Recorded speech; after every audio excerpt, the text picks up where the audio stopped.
Hi guys, কি খবৰ আপোনালোকৰ? আজি আকৌ এটা ৰেচিপি লৈ আহিছোঁ দেই। গাহৰি মাংস আৰু সৰু বিলাহী দি এয়া বনাইছোঁ। সৰু বিলাহীৰ লগত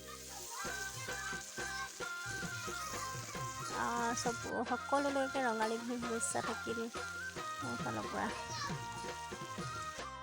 এইফালে শুকানকৈ বনাম, এইফালে পূৰা পানী দি দিলোঁ, ধুনীয়াকৈ উতলি আছে। দেখিছে কি ধুনীয়া কালাৰ হৈছে।